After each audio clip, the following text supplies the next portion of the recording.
नमस्कार दोस्तों, स्वागत है आप सभी का हमारे YouTube चैनल ही और लाइब्रेरी में। आज हम आपके लिए लेके आए हैं SSC CHSL के प्रीवियस ईयर के जीके के क्वेश्चंस। तो चलिए शुरू करते हैं पहले क्वेश्चन से। पहला क्वेश्चन है, निम्नलिखित में से कौन सा व्यक्ति भारतीय रिजर्व बैंक का गवर्नर नहीं था? आपके ऑप्शंस हैं MS Gill, D Subbarao, Manmohan Singh, M Narasimhan. तो चलिए इसका आंसर दीजिए आप। तो इनमें से जो राइट आंसर होगा आपका, तो जैसा कि आप सभी को पता ही है कि D सुब्बाराव जी भी भारतीय रिजर्व बैंक के गवर्नर रह चुके हैं, मनमोहन सिंह जी भी भारतीय रिजर्व बैंक के गवर्नर रह चुके हैं और N नरसिम्हम जी भी भारतीय रिजर्व बैंक के गवर्नर रह चुके हैं। बचे MS गिल साहब।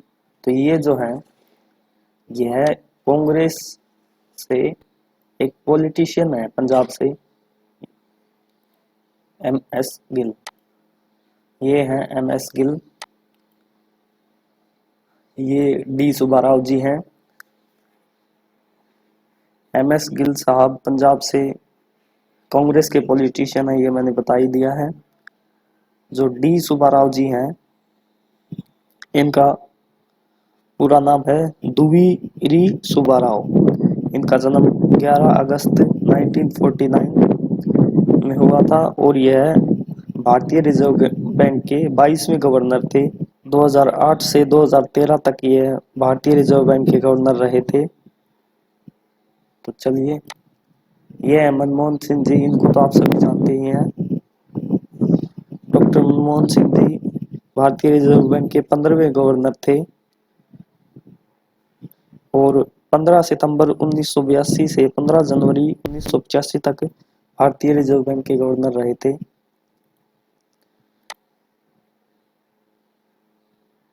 ये M नरसिम्हम जी हैं। M नरसिम्हम जी का पूरा नाम मेदवोलू नरसिम्हम है। ये भारतीय रिजर्व बैंक के 13वें गवर्नर थे।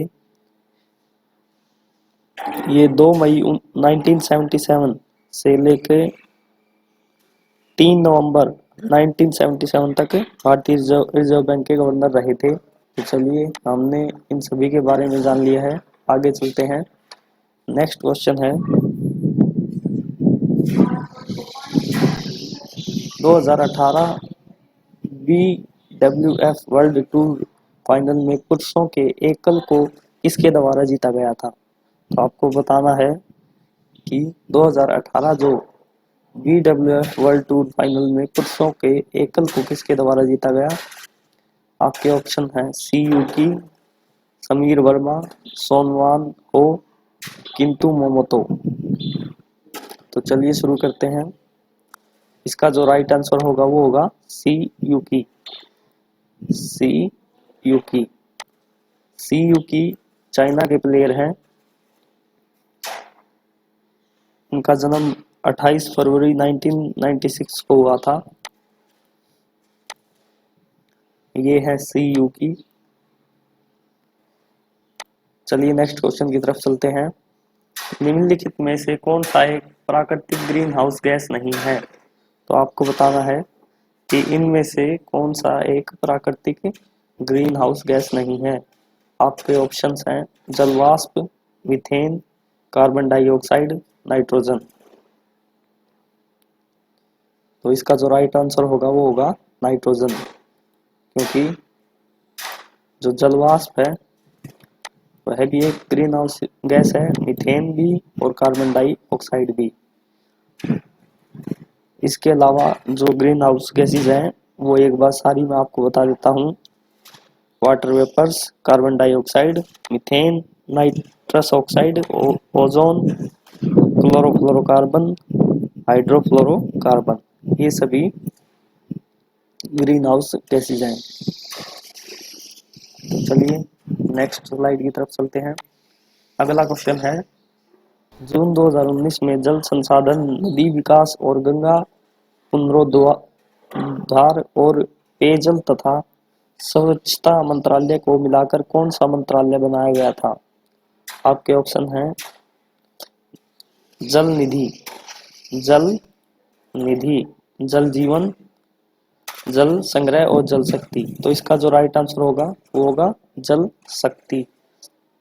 जल शक्ति मंत्रालय बनाया गया था और जल शक्ति मंत्रालय का नेतृत्व करते हैं गजेंद्र सिंह शेखावत। गजेंद्र सिंह शेखावत। और इसे बनाया कब गया था? तो ऊपर लिखा ही हुआ है जून 2019 में। जून 2019 में इसे बनाया गया था। चलिए नेक्स्ट क्वेश्चन की तरफ चलते हैं। अगला क्वेश्चन है निम्नलिखित में से शास्त्रीय कर्नाटक की संगीत के लिए कौन प्रसिद्ध है? शास्त्रीय कर्नाटक की संगीत के लिए कौन प्रसिद्ध है? तो आपके ऑप्शन है पंडित शिव कुमार वर्मा, पंडित कुमार गंधर्व, बाला मुरली कृष्णा, पंडित रविशंकर। तो आपको इसका राइट आंसर देना है। इसका राइट आंसर जो होगा वो होगा बाला मुरली कृष्ण। ये हैं श्री बाला मुरली कृष्ण। चलिए नेक्स्ट क्वेश्चन की तरफ चलते हैं। अगला क्वेश्चन है निम्नलिखित में से कौन सा एक इनपुट डिवाइस का उदाहरण है? तो यह कंप्यूटर का क्वेश्चन है। तो बताइए निम्नलिखित में से कौन सा एक इनपुट डिवाइस का उदाहरण है? आपके ऑप्शंस नीचे दिए गए हैं webcam, projector, sound card, headphone. तो वेबकैम, प्रोजेक्टर, साउंड कार्ड और हेडफोन में से राइट आंसर जो होगा वो होगा वेबकैम। क्योंकि जो वेबकैम है इनपुट डिवाइस का मतलब होता है कि कोई चीज आप कंप्यूटर को दे रहे हैं और आउटपुट डिवाइस का मतलब होता है कि कोई चीज आप कंप्यूटर से ले रहे हैं। तो वेबकैम के जरिए आप अपनी बाहरी तस्वीरों को कंप्यूटर को देते हैं। प्रोजेक्टर के जरिए आप कंप्यूटर की तस्वीरों को बाहर देखते हैं। साउंड कार्ड के जरिए भी, हेडफोन के जरिए भी। तो इसका राइट आंसर होगा वेबकैम। चलिए नेक्स्ट क्वेश्चन की तरफ चलते हैं। अगला क्वेश्चन है गंडीकोटा घाटी, जिसे भारत की बृहत घाटी, ग्रैंड कैनियन ऑफ इंडिया भी कहा जाता है, कहाँ स्थित है? तो आपको इसका राइट आंसर देना है।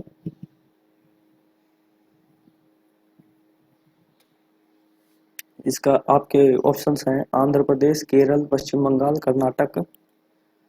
तो इसका आंसर होगा आंध्र प्रदेश। आंध्र प्रदेश में स्थित है गंडीकोटा घाटी।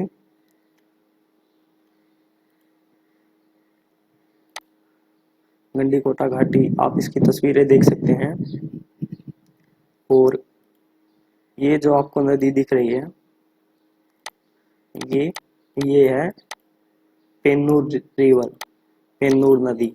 पेन्नूर नदी के पास है ये और इसे ग्रैंड कैनियन ऑफ इंडिया भी कहा जाता है। ग्रैंड कैनियन कहाँ पे है? ग्रैंड कैनियन है अमेरिका में और ग्रैंड कैनियन ऑफ इंडिया का कहा जाता है गंडीकोटा घाटी को। आंध्र प्रदेश में स्थित है ये, कडप्पा जिले में। चलिए नेक्स्ट क्वेश्चन की तरफ चलते हैं। अगला क्वेश्चन है भारत और श्रीलंका के बीच एक द्वीप कौन सा है? तो आपको बताना है इनमें से कौन सा द्वीप भारत और श्रीलंका के बीच स्थित है। आपके ऑप्शंस हैं कच्चा थीवू, चारो ओ, इल्हाल, ग्रैंड दीवार। तो इसमें से जो आपका राइट आंसर होगा वो होगा कच्चा थीवू। कच्चा थीवू देख सकते हैं कि आप, ये आपका श्रीलंका है ये वाला और ये इंडिया है और इन दोनों के बीच स्थित है कच्चा थीवू। ये क्वेश्चन इंपॉर्टेंट इसलिए है क्योंकि ये जो कच्चा थीवू है यह एक ऐसा द्वीप है जिस पर इंडिया भी अपना हक जताता रहा है और श्रीलंका भी हक जताता रहा है। क्योंकि जब ब्रिटिश रूल था तब तो यह इंडिया के पास था और जब यह ब्रिटिश रूल के बाद अब यह श्रीलंका के पास है। 1976 में इंदिरा सरकार के द्वारा इसे श्रीलंका को दिया गया था। चलिए नेक्स्ट क्वेश्चन की तरफ चलते हैं। अगला क्वेश्चन है 1989 में रिचर्ड और रहोडा गेल्डमैन द्वारा शुरू किया गया गोल्डमैन पुरस्कार डैश क्षेत्र में दिया जाता है। तो आपको बताना है इनमें से कौन से क्षेत्र में यह पुरस्कार दिया जाता है। तो नेक्स्ट इसके ऑप्शंस हैं शिक्षा, वातावरण, चित्रकारी और संगीत। आपको बताना है यह। तो यह दिया जाता है आपका शिक्षा वातावरण के क्षेत्र में, वातावरण के क्षेत्र में इसे दिया जाता है। चलिए नेक्स्ट क्वेश्चन की तरफ चलते हैं। अगला क्वेश्चन है आपका, भारतीय बैंकिंग प्रणाली के संदर्भ में आरटीजीएस का पूर्ण रूप क्या है? तो चलिए इसका आंसर बताइए आप। आरटीजीएस का पूर्ण रूप क्या है?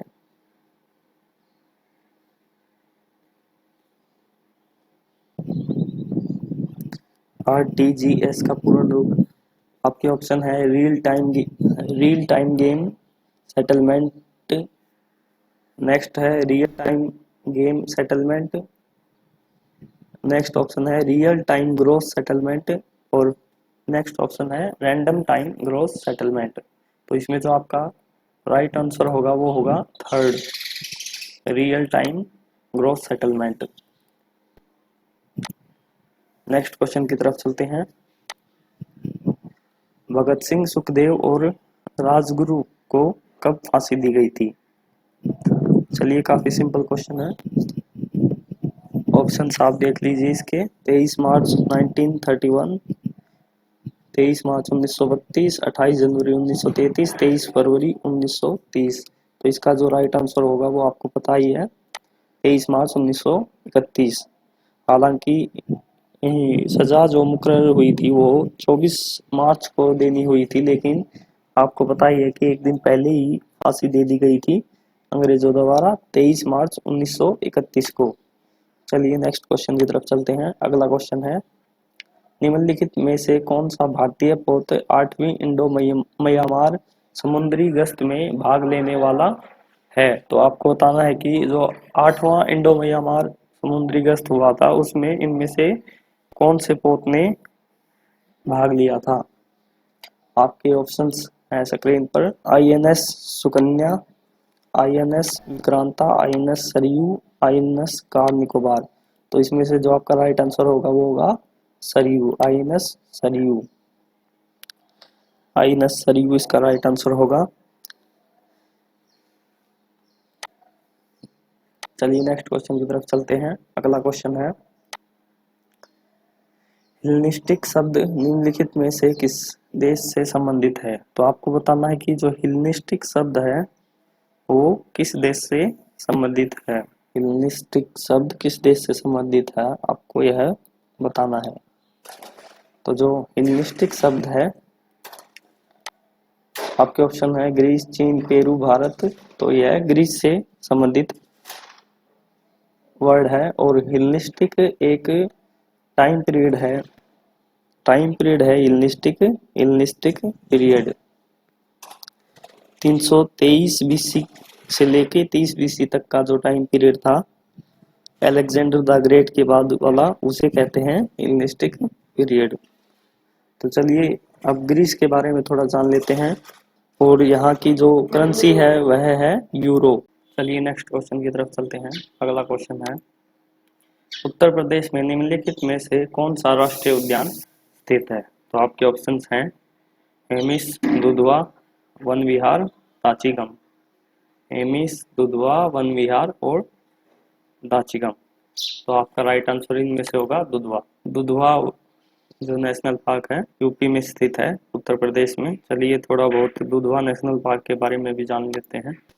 दुधवा नेशनल पार्क यूपी में स्थित है। क्षेत्रफल इसका 490 वर्ग किलोमीटर है। स्थापित इसे 1977 में किया गया था। चलिए नेक्स्ट क्वेश्चन की तरफ चलते हैं। अगला क्वेश्चन है, मई 2019 में पैसिफिक विंडगार्ड समुद्री अभ्यास डैश में आयोजित किया गया था। तो आपको बताना है कि मई 2019 में पैसिफिक विंडगार्ड समुद्री अभ्यास कहाँ पे आयोजित किया गया था? आपके ऑप्शंस हैं चीन, गुआम, जापान, ऑस्ट्रेलिया। तो आपके ऑप्शन है चीन, गुआम, जापान और ऑस्ट्रेलिया। इनमें से राइट आंसर होगा गुआम। गुआम है उत्तर अमेरिका में, और यह नौसेना अभ्यास था। इसमें 4 देशों ने भाग लिया था, अमेरिका, जापान, दक्षिणी कोरिया और ऑस्ट्रेलिया। 3000 से अधिक सैनिकों ने इसमें हिस्सा लिया था। चलिए नेक्स्ट क्वेश्चन की तरफ चलते हैं। अगला क्वेश्चन है, निम्नलिखित में से भारत का प्रमुख राज्य कर कौन सा है? तो जो स्टेट टैक्स है, राज्य कर, आपको वह बताना है कि कौन सा इनमें से प्रमुख है। सीमा शुल्क, स्टाम्प ड्यूटी और पंजीकरण, आयकर, निगम कर, ये सभी आपके ऑप्शंस हैं। तो आपका आंसर होगा स्टाम्प ड्यूटी और पंजीकरण। स्टाम्प ड्यूटी और पंजीकरण। स्टाम्प ड्यूटी एक प्रकार का कर है जो दस्तावेजों पर लगाया जाता है। दस्तावेज जैसे चेक, रसीद, भूमि पंजीकरण आदि पर लगाया जाता है। चलिए नेक्स्ट क्वेश्चन की तरफ चलते हैं। स्टाम्प ड्यूटी और पंजीकरण इसका आंसर हो गया। नेक्स्ट क्वेश्चन है, रसीद टांगलिया शोल भारत के किस राज्य से संबंधित है? इसका आंसर हो जाएगा गुजरात। गुजरात से संबंधित है टोंगलिया शोल। चलिए नेक्स्ट क्वेश्चन की तरफ चलते हैं। अगला क्वेश्चन है, विजयनगर की प्राचीन राजधानी हम्पी कहाँ पर स्थित है? तो आपको बताना है कि हम्पी कहाँ पर स्थित है। आपके ऑप्शंस हैं कर्नाटक, केरल, तमिलनाडु, तेलंगाना। कर्नाटक, केरल, तमिलनाडु और तेलंगाना। तो आपका राइट आंसर होगा कर्नाटक। कर्नाटक राज्य में स्थित यह नगर यूनेस्को के विश्व के विरासत स्थलों में शामिल किया गया है। तो हम्पी जो है वह विश्व विरासत घोषित किया गया है यूनेस्को द्वारा, और हम्पी तुंगभद्रा नदी के तट पर स्थित है। शुरू में इसका नाम पंपा था, जिसे अब हम्पी कहा जाता है। चलिए नेक्स्ट क्वेश्चन की तरफ चलते हैं। अगला क्वेश्चन है, पहले 2 विश्व कप क्रिकेट टूर्नामेंट जीतने वाली टीम कौन सी थी? तो आपको बताना है कि पहले 2 विश्व कप क्रिकेट टूर्नामेंट किस टीम के द्वारा जीते गए थे। आपके ऑप्शंस हैं भारत, इंग्लैंड, वेस्ट इंडीज और ऑस्ट्रेलिया। तो दिखने में ऐसे लगता है कि ऑस्ट्रेलिया ने ही शुरू ये 2 विश्व कप जीते होंगे, लेकिन इसका जो राइट आंसर होगा वो होगा वेस्ट इंडीज। वेस्ट इंडीज इसका राइट आंसर होगा। ये देखिए आप टेबल में देख सकते हैं, पहले 2 वेस्ट इंडीज, फिर इंडिया, फिर ऑस्ट्रेलिया, फिर पाकिस्तान, फिर श्रीलंका, और फिर लगातार 3 बार ऑस्ट्रेलिया, फिर इंडिया, फिर ऑस्ट्रेलिया। और 2019 का जैसा कि आप सभी को पता ही है, एक काफ़ी लंबे ड्रामे के बाद इंग्लैंड ने जीता था। चलिए नेक्स्ट क्वेश्चन की तरफ चलते हैं। अगला क्वेश्चन है, केंद्रीय आलू अनुसंधान देश में स्थित है। तो आपको बताना है कि केंद्रीय आलू अनुसंधान कहाँ पर स्थित है। आपके ऑप्शंस हैं नागपुर, कोलकाता, शिमला, हैदराबाद। तो राइट आंसर होगा शिमला। और शिमला कहाँ पे स्थित है? हिमाचल प्रदेश में। हिमाचल प्रदेश में शिमला स्थित है। शिमला के बारे में जान लेते हैं। जो गवर्नर है वे बंडारू दत्तात्रेय हैं। कैपिटल शिमला और धर्मशाला 2 कैपिटल हैं। जो समर कैपिटल होती है वो शिमला होती है, और जो विंटर कैपिटल होती है वो धर्मशाला होती है। चीफ मिनिस्टर जयराम ठाकुर हैं।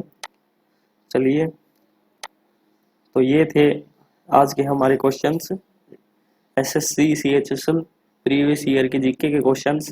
अगर आप इसी तरह के क्वेश्चंस से जुड़े रहना चाहते हैं तो सब्सक्राइब कीजिए हमारे यूट्यूब चैनल को और प्रेस कीजिए बेल आइकन को। और अगर आप इन क्वेश्चंस की क्विज लगाना चाहते हैं तो आप हमारे एंड्रॉयड ऐप योर लाइब्रेरी को भी डाउनलोड कर सकते हैं। योर लाइब्रेरी ऐप का लिंक आपको वीडियो के डिस्क्रिप्शन में मिल जाएगा। वहाँ पे जा करके आप ऐप को डाउनलोड करके डेली क्विज लगा सकते हैं। हम डेली उस पर इसी तरह की प्रीवियस ईयर की और करंट अफेयर की क्विज डालते रहते हैं। योर लाइब्रेरी ऐप को यूज़ करने के लिए आपको जाना है प्ले स्टोर पर। प्ले स्टोर पर आपको सर्च करना है योर लाइब्रेरी जादूगर। ये वाली हमारी ऐप है योर लाइब्रेरी, ये जो आपको दिख रही है। तो सबसे पहले आपको इंस्टॉल करना है। इंस्टॉल करने के बाद इसको आप ओपन करेंगे ओपन करने के बाद आपको सबसे पहले करना है साइनअप। साइनअप में आप ईमेल में अपनी ईमेल आईडी डाल करके और पासवर्ड में अपना पासवर्ड डाल करके क्रिएट अकाउंट कीजिएगा। क्रिएट अकाउंट करने के बाद आप वहाँ पे जो ईमेल आईडी डाल के आए हैं वही ईमेल आईडी यहाँ पर डालिएगा और नीचे पासवर्ड डाल दीजिएगा जो भी आपने वहाँ पे पासवर्ड डाला था और साइन इन कर दीजिएगा। यहाँ पे ऊपर आपको अपनी ईमेल आईडी डालनी है और नीचे आपको अपना पासवर्ड डालना है। पासवर्ड डालने के बाद आप कुछ इस तरह से ऐप में एंटर होंगे। फिर आपको अपनी कैटेगरी सेलेक्ट करनी है। कैटेगरी में जाने के बाद आपको अपना जिस भी यूज़ को सोल्व करना है वो सिलेक्ट करेंगे। जैसे अभी हम पहले लेते हैं एसएससी प्रीवियस ईयर के जीके क्वेश्चंस। आप सेट में जा करके और अपने क्वेश्चंस का आंसर दे सकते हैं। जैसे कि हम कर रहे हैं, अगर आप किसी क्वेश्चन को आपको कोई क्वेश्चन अच्छा लगता है और आप उस क्वेश्चन को अपने दोस्तों के साथ या किसी और के साथ शेयर करना चाहते हैं तो शेयर बटन पर क्लिक करिए। अगर आपको कोई क्वेश्चन अच्छा लगता है और आप उसे अपने दोस्तों के साथ शेयर करना चाहते हैं तो शेयर बटन पर क्लिक कीजिए और आप फिर उसे व्हाट्सएप या फेसबुक पर कहीं भी जगह शेयर कर सकते हैं। आप इसी तरह से क्वेश्चंस का आंसर देते जाइए और नेक्स्ट करते जाइए। जब आप अपने सभी क्वेश्चंस का आंसर दे दोगे तो इस तरह से पेज ओपन होगा। फिर आप यहाँ से सीधा अगर आप अपना रिजल्ट शेयर करना चाहते हैं तो शेयर बटन पर क्लिक कर सकते हैं और प्ले स्टोर पर जाकर के हमारे ऐप को रेटिंग भी दे सकते हैं। शेयर बटन पर क्लिक कीजिए और शेयर बटन से व्हाट्सएप पे या फेसबुक पे अपने दोस्तों के साथ अपना स्कोर शेयर कीजिए और फिर आप डन पर क्लिक कर दीजिए।